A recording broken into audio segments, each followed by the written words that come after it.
The next question is from Mr. Semsrott from the Green Party and the Petty Committee. Here. Mr. Vice President, as an expert on foresight, you already know what I'm going to say. Since nothing can surprise you, you must have a relaxing life. I envy you. I don't even know what I will have for dinner. What will I have? This suspense is killing me. Foresight, could you please just tell us what you have accomplished by 2024 regarding the unhealthy relationship between the Citizens Committee, which is the Petitions Committee, and the Commission? It seems like you have been ghosting us. Will you have started a couples therapy? Regarding second, how you managed to grant Parliament the right to initiate legislation, and 3, regarding your job, making sure that all commissioners are clear of conflict of interests, including any presidents who may have close relationships with consultancies.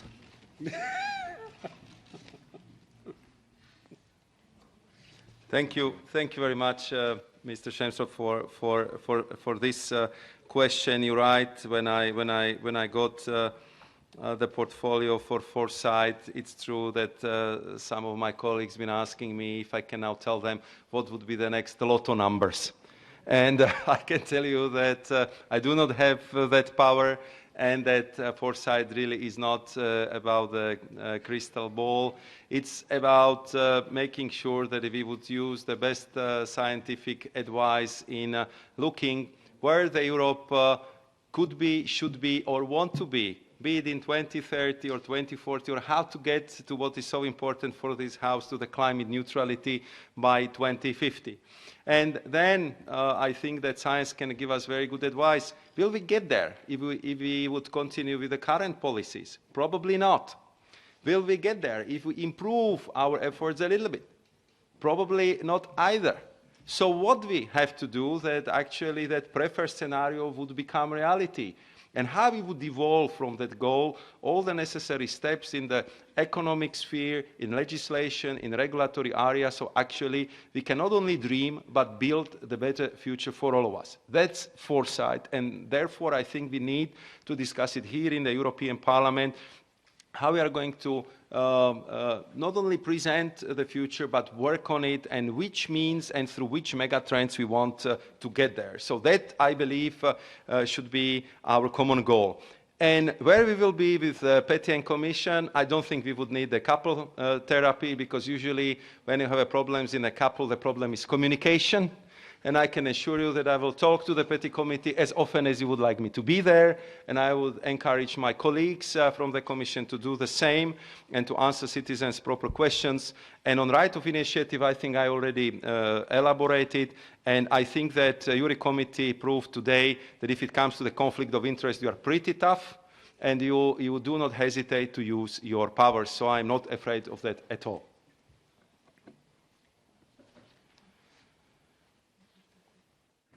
Your mission letter says that you're responsible for the dialogue between the people and the Commission, but what you intend to do is a monologue.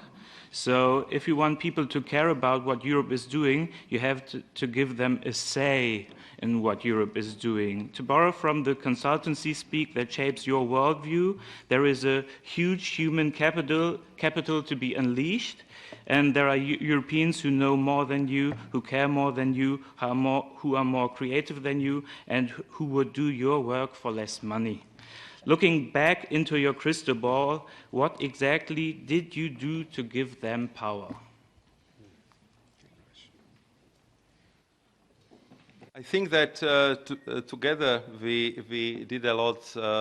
I think that if I have to look at my performance over the last 10 years, I think that I was probably one of the most frequent interlocutor with our citizens in the citizens' dialogue, and probably I visited the most European Parliament and regional councils that other commissioners, not because I'm that good, but because I was here longer and it was part of my job. And now the good thing is that our President-elect wants all of us to do the same. She wants us to visit all member states, within the first half of the mandate. And of course, we are not going only to talk to the ministers or the parliaments. We want to talk to the people. And I would appreciate any concrete suggestions you might have how we can improve it.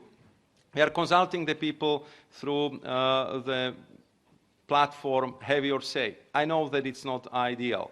We are trying to interact with them through the social media. I was testing different ways how we used the Facebook platform to talk to the young people, and I was myself surprised that one discussion like that brought us 30,000 young viewers. So let's be creative, and I'm sure that the young people would be able to tell us how to do it better, and we are ready to listen and learn.